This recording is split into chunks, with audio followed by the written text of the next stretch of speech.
Look, I've seen a lot of corruption in my life. Built companies, fought regulators, dealt with bureaucrats who think they're untouchable. But what I'm about to show you, this is different. This is the moment when the entire Democratic establishment realizes their protection racket just collapsed. Washington isn't scared right now. They're in full panic mode. Agencies stalled. The media looked the other way. Why? Because the people implicated weren't random nobodies. They were Obama-era officials. Silicon Valley elites. Ivy League presidents. The people who lecture you about morality while hiding their own dirt. And now the dam just broke. Trump lit the fuse. Congress is being forced to act. And what's coming next? It's gonna flood everything. Let me show you exactly how this all started. Here's the part that's almost too perfect. The Democrats did this to themselves. Right after their humiliating Schumer shutdown loss, House Democrats thought they had Trump cornered. They rushed out 3 cherry-picked emails from Epstein's estate, strutting to cameras like they'd uncovered Watergate 2.0. They were so confident, so smug. But here's the contradiction nobody saw coming. The emails revealed absolutely nothing. No scandal. No crime. Not even a hint of wrongdoing. It was embarrassing. And that failure woke up every Republican on the Oversight Committee. Instead of hurting Trump, Democrats accidentally gave the GOP the perfect excuse to unleash everything. Tens of thousands of documents, flight logs, donor trails, and here's why. President Trump just did what no president has ever had the guts to do. He ordered the complete unredacted release of the Epstein files. Not rumors. Communications so damaging they hit Washington like airstrikes, and buried deep inside those files, the names Democrats spent years protecting. Remember this moment because what I'm about to show you connects directly to the biggest collapse yet. Let's talk facts. The House Oversight Committee didn't just release a few documents. They dropped a data bomb. Tens of thousands of Epstein emails, messages, travel logs, and correspondence. Not leaks, not selective drops. Everything. And what did they find? Direct, frequent, and disturbingly casual communication between Jeffrey Epstein and key Obama-era officials.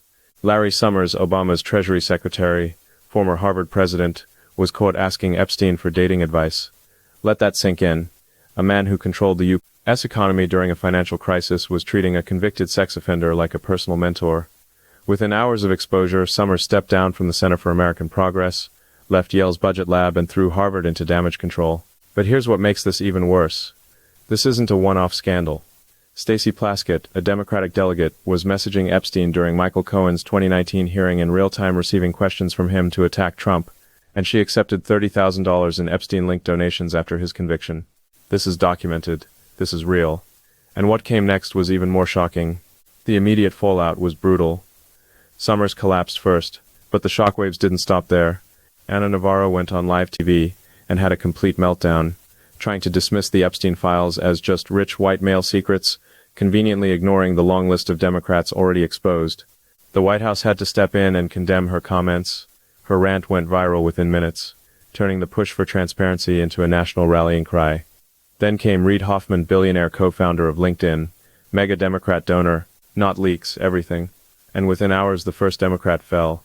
The files revealed he visited Epstein's Island in 2014, years after Epstein's conviction. He scheduled an overnight stay at Epstein's Manhattan townhouse. He attended a breakfast hosted by Epstein alongside Bill Gates. And Epstein-linked donations? Routed through Hoffman to MIT. Big tech is now in the blast zone. Universities are reviewing ties. Donors are freezing contributions. Campaign teams are warning bosses to prepare for sudden resignations. If you've made it this far, hit subscribe because what I'm about to reveal next is the name that terrifies Washington more than any other. And now we get to the name everyone's been whispering about, Bill Clinton. The Epstein files reconfirm what circulated for years. Clinton flew on Epstein's private jet 26 times according to official flight logs. 26 times. Clinton denies ever visiting the island, but victim testimony says otherwise. Ghislaine Maxwell denies it in her own testimony, but the contradictions are glaring. And here's what almost nobody is talking about. The files heading for public release may finally settle this once and for all. Full communications, complete records, no more he said she said. If Summers fell instantly and Plaskett is exploding, what happens when Clinton's entire relationship with Epstein becomes public? Washington strategists are terrified because they know this isn't just about one person. It's about an entire network that's been protected for decades. And the cover-up? That's the real crime. Because while all this was unfolding, something even more insidious was happening in the courts. Here's the part Democrats hoped you'd forget. This isn't the first time Congress tried to release the Epstein files. Earlier this year, Representative Tim Burchett forced a vote on December 12th to bring everything into light. And what did Democrats do? They blocked it. Larry Summers, Obama's Treasury Secretary, Harvard's golden boy gone, resigned, vanished, publicly shouting about transparency while privately slamming the brakes. The optics were horrific. But it gets worse. 3 federal judges, all appointed by Obama or Clinton, quietly blocked previous attempts to release Epstein grand jury materials. Why? Because they already knew what was in those files, they understood the political danger, and they used the courts to keep everything sealed. This is the pattern: protect the elite at all costs. We've seen it before with the Clinton email scandal, with the Russia investigation, with Hunter Biden's laptop, the two-tier justice system in action. But this time their shield is gone. With the Epstein Files Transparency Act forcing disclosure, Democrats can't hide behind judicial allies anymore. The safety net evaporated overnight. And what's coming next is going to shake everything. Right now, behind closed doors, the atmosphere among Democrats is being described as near collapse. Leaks from party staffers paint a grim picture of rising dread. Campaign teams are warning their bosses to prepare for sudden resignations. Donor networks are freezing contributions. Academic institutions are quietly reviewing ties to Epstein-connected figures. Top strategists are gaming out worst-case scenarios involving new criminal exposure. And everyone seems to agree on one thing: Larry Summers was only the beginning. The party is bracing for more names, more emails, more connections, more fallout. This isn't just a political scandal anymore. It's a credibility crisis, a donor crisis, a moral crisis. And the fear is spreading because the files aren't just coming. They're coming fast. If the Senate passes the Epstein Files Transparency Act, as expected, the DOJ will have 30 days to release everything. 30 days. That means the next political earthquake could hit well before the 2026 midterms. Imagine a tidal wave of documents exposing who knew what and when. Every vulnerable Democrat facing re-election is staring down a nightmare scenario, and trust me, he's just the beginning. Because what's happening behind closed doors right now is far worse than anything the media will admit. Democratic staffers are melting down, and I'm about to show you exactly how this impacts you. So why should you care? Because this isn't just about politicians embarrassing themselves. This is about the two-tier justice system, the belief that elites bend the law while everyday Americans face consequences. Families of Epstein's victims have sent letters to Congress demanding full transparency, insisting that Epstein's crimes were only possible because powerful people protected him. Think about that. While you're held accountable for every mistake, the elites who enabled a predator get to hide behind judges and agencies. This scandal is the perfect symbol of that divide. It's about trust. It's about whether the system works for you or against you. And for the first time in years, millions of Americans feel like the truth might actually overpower the cover-ups. President Trump and Attorney General Pam Bondi are moving with precision behind the scenes. Trump has stated publicly and repeatedly that he wants full accountability, no matter how powerful the names are.